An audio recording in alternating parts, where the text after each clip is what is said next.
H.H. Holmes. Qu'est-ce que c'est ça?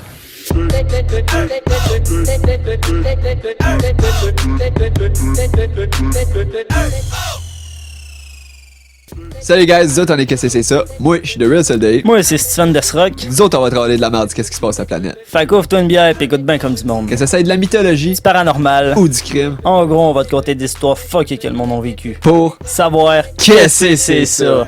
Fait que moi j'ai 21, j'ai peut-être pas l'air, mais toujours je suis blanc.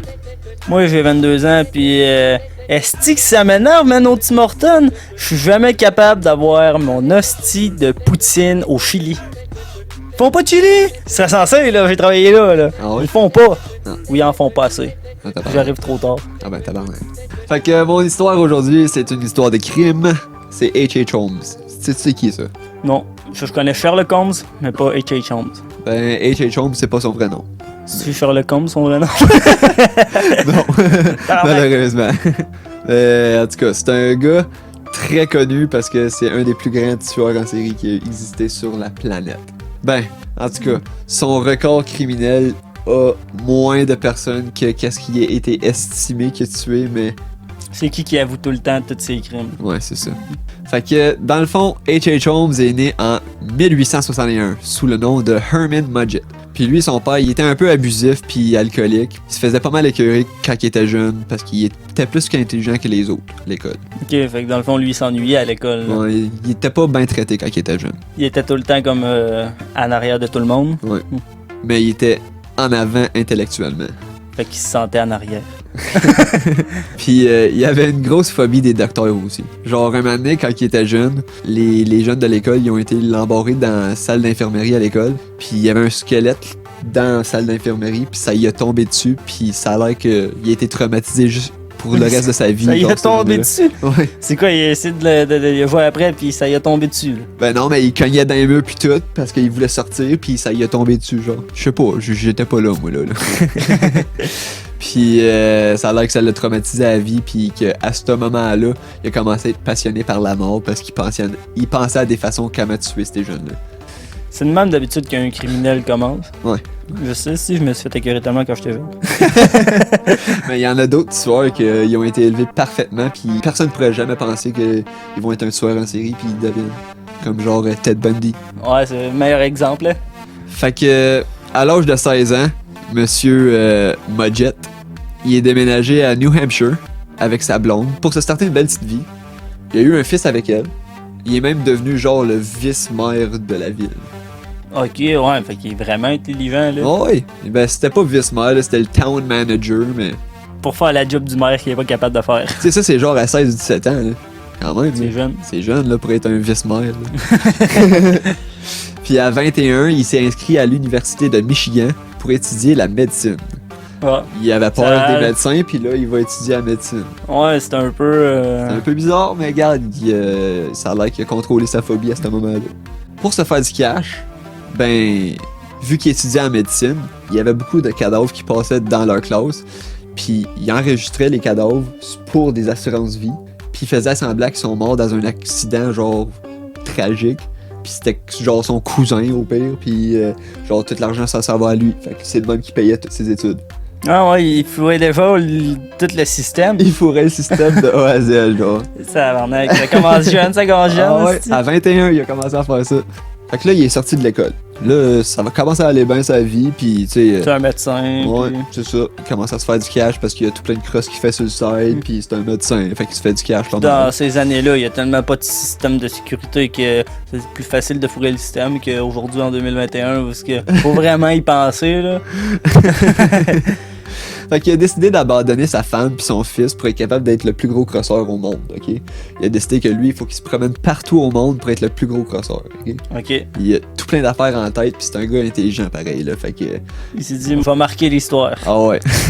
Fait que il a fait tout plein d'affaires de fraude, genre des fraudes d'assurance, des fraudes de bâtiment, des fraudes de carte de crédit. Il a vendu aussi de l'eau bien normale en disant que c'était de l'eau magique qui pourrait guérir n'importe quelle maladie. Puis c'était un vrai crosseur vendeur, man. Ça, c'est comme les filles qui vendent leur eau de bain à des Ah ouais, pas c'est dégueulasse. propres, ça.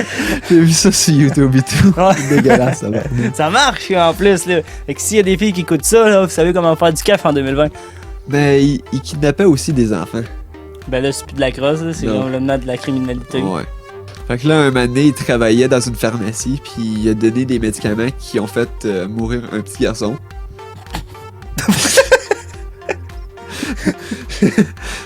Ça a été retracé à lui, Ok? parce que ben, la prescription, il y a son nom dessus. Ouais. Il a donné son vrai nom. Ben non, là, c'était un nom qu'il y avait pour la pharmacie, mais il y a sa face pareille, là, genre d'enregistrer à la pharmacie. Ok. Puis, fait qu'il a décidé de déménager puis de crisser son camp, puis il a changé son nom à Henry Howard Holmes. H.H. Holmes. Et Chicka-chongs. Là, je sais pas pourquoi, mais il a décidé d'aller travailler dans une autre pharmacie à Chicago. Mais cette fois-là, il a gardé sa job pour un esti de bout. Ah, il donnait les bonnes pilules. Ouais, il donnait les bonnes pilules, il tuait pas des enfants. Fait Je sais que, pas pourquoi j'ai trouvé ça drôle, je m'attendais pas à ça. il est resté là assez longtemps qu'il était capable de s'installer à Chicago. Puis il s'est fait un autre femme là-bas. Ok. Puis il y a eu un autre jeune avec cette femme-là. Puis il a même décidé qu'il allait acheter la pharmacie qu'il travaillait dedans. Fait que là, il commence à être bien là-bas. Là. Fait que là, il a dit à la femme, je vais te payer 100$ par mois, qui est 2700$ aujourd'hui. Puis jusqu'à temps que je vais finir de payer ça. Là, elle a dit, ok, j'ai pas bien le choix de le vendre parce que mon père il est mort. Fait que, tu sais, j'ai pas le choix de te le vendre. Fait qu'elle l'a acheté. Ben, elle l'a vendu. À contre-cœur. Ouais. Mais une couple de semaines plus tard, Holmes a commencé à arrêter de la payer.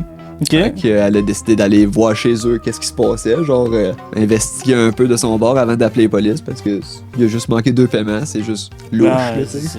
T'appelles pas les polices pour ça, là. C'est ça.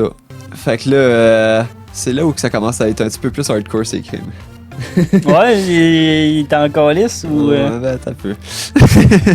Elisabeth, c'est la femme qui a perdu son père puis qui vend son magasin. Là. Elle a décidé d'aller le confronter. Puis la journée d'après, ben, elle a soudainement déménagé en Californie.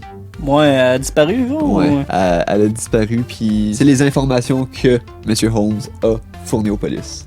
Parce qu'il cherchait la personne. Parce que là, les assurances sont comme, hey, on ne reçoit plus nos paiements pour le bâtiment qui t'a vendu. Qu'est-ce qui se passe?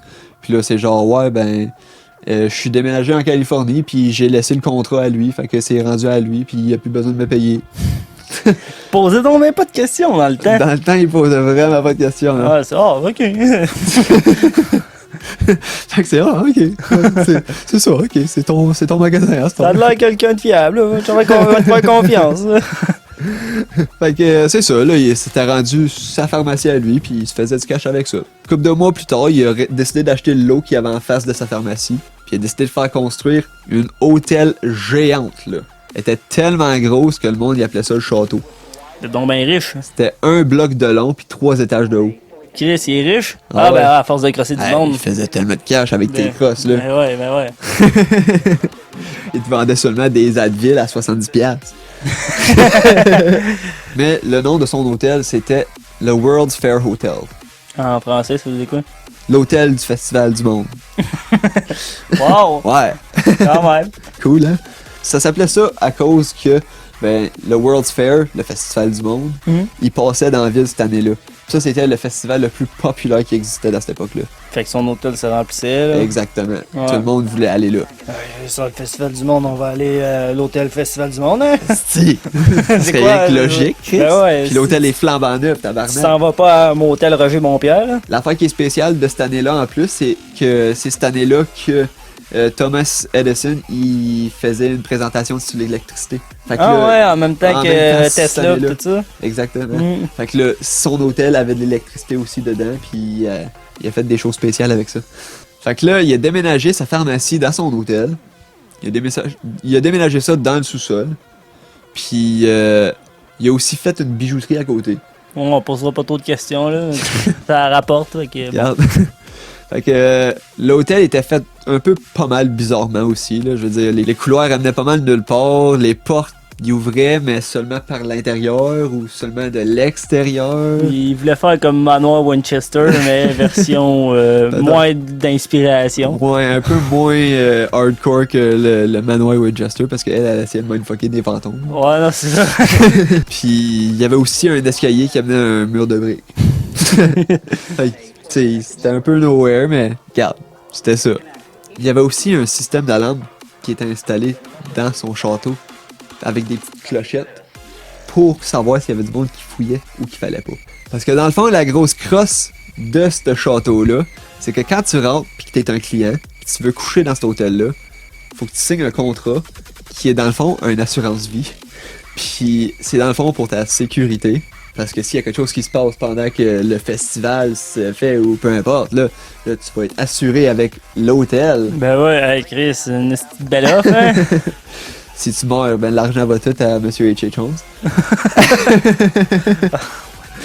En fait, c'est une assurance pour lui, là. Oui. T'entendrais plus ça aujourd'hui. Non, vraiment pas. Puis, ben, qu'est-ce qu'il faisait avec les cadavres après avoir réclamé l'argent pour les assurances? C'est qu'il les amenait dans un sous-sol en dessous du sous-sol qui dissectait les cadavres pour enlever toute la chair, vendre les squelettes à des écoles pour qu'ils peuvent étudier leurs squelettes en sciences et en biologie. Puis la chair, il faisait juste la pitcher dans un pit. Sacrément! Ouais. Puis, crime, le monde savait-tu que t'avais une chance sur deux de crever en allant te coucher là? Non, personne ne le savait. Fait que dans le fond, son hôtel marchait juste pendant les festivals, le festival du monde, où il y a du monde qui connaissait pas les lieux, là. Le monde dans la ville devait bien savoir que... T'as peu. J'ai trop de questions là en tête, là. J'ai pas fini, man. C'est loin d'être fini. Dans le fond, là, à chaque fois qu'il faisait construire un bout de son hôtel, il virait tout le monde qui ont travaillé sur l'hôtel. Fait que là, mettons, on va dire qu'il y avait genre 12 constructeurs qui travaillaient sur l'hôtel. Il vire les 12 constructeurs après qu'il ait fait 3 pièces, puis il en rengage un autre 12. Il vire, il en rengage un autre 12, il vire, il en rengage un autre 12, il vire, il en rengage un autre 12. Fait que là, personne connaît les plans de son hôtel.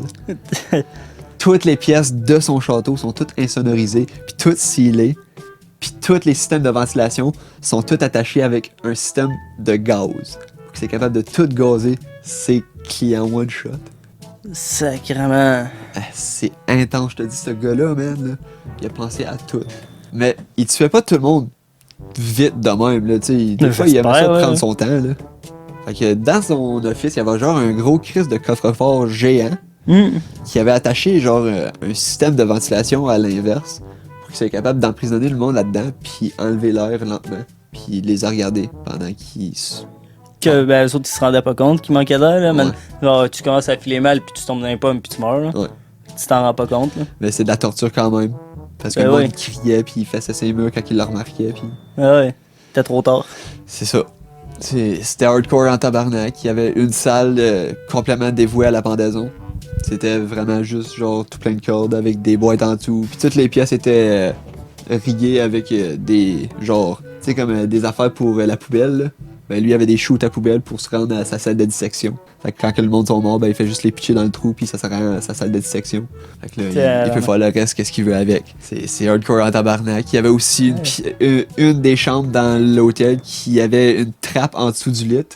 Puis ça les laissait tomber dans un trou qui était recouvert de murs de briques. Puis il les laissait juste affamés là. Puis il voulait savoir combien de temps qu'il survivrait parce que tu sais, c'est un docteur quand même. Là. Il voulait faire des expériences. Là. Ah ouais, calice. C'était un hostie de débile dans la tête, le gars. Là. Je veux dire, il était pas bien pantoute. Vraiment pas. Voir, j'ai l'impression que tu me contes une histoire d'horreur, de film, de scénario de film, là. Ça s'est tout passé pour vrai. C'est tout passé pour de vrai, man. En 1880 là. Fait que là, le reste, excuse-moi, mais fallait que je coupe pas mal de détails parce que ça commence à être long comme histoire, là. Ouais, non, c'est ça, on fait pas un film, là. On fait pas un film, là. Ça commence à être gros comme histoire, puis... Mais il y a tellement d'autres choses qui se passent au travers. Genre, il y a eu une couple d'autres blondes, puis il les a crossés eux autres et tout, puis il les a tués, puis il a caché leur corps, puis là, il a commencé à avoir une police qui le suivait. Il a pogné une de ses crosses qu'il a faites, fait qu'il a fait un peu de prison pendant ce temps-là, mais c'était juste pour une petite crosse, fait qu'il est sorti pas longtemps après. Ok, ouais. Mais là, il se faisait surveiller, là. Ouais. Mais pendant le temps qu'il était en prison, il s'est fait chummer avec son chum de cellule, Puis lui et son chum de cellule, il parlait qu'il allait faire semblant de se tuer pour qu'il fasse une fraude d'assurance sur lui-même, puis qu'il se fasse du cash sur lui-même. Puis que là, son chum de cellule, il allait y trouver un avocat qui allait faire bien passer tout ça. Tabarnak! Mais là, à place, quand il est sorti de prison, le plan il a tout changé parce que à place de se tuer, il a décidé que ça allait être son meilleur chum qui allait faire semblant de se tuer parce que lui, il avait besoin d'argent à donner à sa femme. Mais là, H.H. Holmes, il était pas down avec le plan parce que lui, voulait se faire du cash. Il voulait pas que l'autre, il se fasse du cash pour sa Claude, femme. Là, s'il veut se faire de l'argent, ça sera plus mon ami, là. Fait que, à place de faire semblant de tuer l'autre, ben, il a crissé du gaz sur son meilleur chum puis il l'a fait brûler. Combustion humaine. Ouais, c'était un peu plus hardcore. Puis là, il a réclamé les assurances sur son meilleur chum. Il a dit à sa femme que son meilleur chum, il l'a abandonné. Puis qu'il a donné la garde de ses 3 enfants à lui. Fait que là, H.H. Holmes, il a 3 jeunes, puis il se promène un peu partout. Ok, jeune. Ouais. Parce qu'il a dit à sa femme que l'autre, il a donné la garde des enfants, puis il l'a abandonné. Je comprends pourquoi ils ont commencé à créer le système de testament. Hein. Ça, Ouais. dans le temps, ça avait pas de sens. Là. Les compagnies d'assurance, ils crachaient l'argent, il n'y a pas de trouble avec Mais tu sais, ça. faut que tu te dises que j'ai coupé beaucoup de détails et tout, là. Ouais, non, c'est ça. Ça s'est pas fait de même, non. là. Puis là, en tout cas, il y avait une maison, puis il louait cette maison-là. Puis à un moment donné, il s'est juste tanné des jeunes, puis il a crissé les 3 jeunes dans la boîte du char, puis il a crissé une hose qui était attachée à l'exhaust du char, puis il l'a crissé dans la boîte. Il a tué les 3 jeunes. Arrête la mise d'assurance. Il n'y avait pas d'assurance les jeunes, malheureusement. Ah. Fait qu'il a pas fait de cash là-dessus. Il a enterré les 3 jeunes tout nus dans le fond de la maison qu'il louait, puis il a crissé son camp de là. Mais là, il commençait à se faire surveiller. Mais c'est sûr, là. C'est là où il a fait l'erreur, drette là. Parce que la police a trouvé le cadavre des 3 enfants, puis ils ont relié tout de suite à H.H. Holmes parce que c'est lui qui a pris les enfants à la femme. Puis la femme, elle savait pas que ses jeunes étaient morts. Quand que le gars il était voir la femme puis il a dit tes jeunes sont morts, assez exactement c'est qui est responsable de ça là, tu sais. Ben ouais, il a pas pensé à ça, là. Fait que ça s'est relié tout de suite. Puis là, en plus de ça, les policiers ont reçu un appel spécial de la prison. Son chum de cellule, il a jamais reçu l'argent qui était censé pour l'avocat qui a trouvé à son chumé. Fait que là, il a décidé de le stouler pour tout ce qu'il a dit, la grosse crosse qu'il allait faire. Fait que là, les polices, ils ont preuve qu'il allait faire une grosse crosse pour se tuer, mais que le plan, il a finalement changé à tuer son meilleur chum. Puis il a tué les 3 jeunes à son meilleur chum. Aïe aïe. Fait que là, tout s'est reviré vers lui, man, puis il a fait la pire erreur de sa vie, puis c'est là où il s'est fait pogner. C'est sûr, là, ils ont commencé à inspecter sur son hôtel, puis tout, puis là, ils ont vu... c'est quoi ça? Pourquoi ça s'en va dans la cave? Ils étaient dans la cave, puis ils ont vu. Ah ouais, ils ont été... C'est exactement ça. Ils ont été le trouver à son château, puis ils ont tout trouvé qu'est-ce qu'il avait fait. Il avait plus rien à cacher, là. Il pouvait plus rien faire de là. C'était trop tard. Il était trop tard. Fait que c'est de même que le plus grand tueur du monde s'est fait arrêter. Ouais, fait que en 1894, à Chicago, il s'est fait ramasser dans son château, puis ils ont tout trouvé, fait qu'il y avait aucune chance de s'en sortir. Puis personne ne sait exactement combien de personnes il a tué dans toute sa vie, mais il a avoué avoir tué 29 personnes, mais c'est estimé qu'il a tué plus que 200 personnes dans sa vie. Aïe aïe, ça commence au-dessus de 100 personnes, là, c'est pas mal d'un plus gros, là. Ouais. C'est ça, y a jamais personne qui va avouer toutes ces crimes, là. Ben c'est parce que je veux dire, tu peux pas identifier un pit de chair. Non, c'est ça. Un pit de chair, c'est un pit de chair. Tu peux pas savoir si... Ben, tu pouvais le savoir, mais en 1896, il n'y a pas de Il y a de l'ADN, il n'y a pas rien. C'est, je veux dire, ça pourrait être de la viande d'animaux, ça peut... Crois ce qu'ils disent, Ouais. mais selon les estimations... C'est ça. Mais c'est une histoire quand même. Un gros crise de pit de chair, man. Hey man, je suis mindfucké par cette histoire-là, pour vrai. Ah ouais, Quand j'ai entendu ça pour la première fois, là, j'étais genre voir que quelqu'un est capable de faire ça. Fait que le 6 mai 1896, il a été pendu. Pis c'est de même comme mon histoire est finie. Ça finit bien. Ouais. Une belle perte. Mais il aurait pu rester à pourrir un peu plus en prison, je pense. Il aurait pu se faire subir ce qu'il a fait subir aux autres. Ouais, ça aurait été hardcore. Ouais. Être dans une de ses chambres. Ouais, c'est ça. Va-t'en dans cette chambre-là, là. Bon, fait que c'était pas mal ça mon histoire. Fait que notre email c'est kccc@gmail.com. Y a pas d'accent, c'est tout en un mot. Tu peux nous envoyer tes idées d'histoire là-dessus, puis tes histoires personnelles. On a un Facebook, un Spotify, un Google Play Music, Balado Québec, YouTube. Je suis sûr que j'en ai oublié un, là, mais... iTunes. iTunes, bon, Yeah. peu importe. Fait que Maintenant, vous, vous savez. qu'est-ce que c'est ça? ça?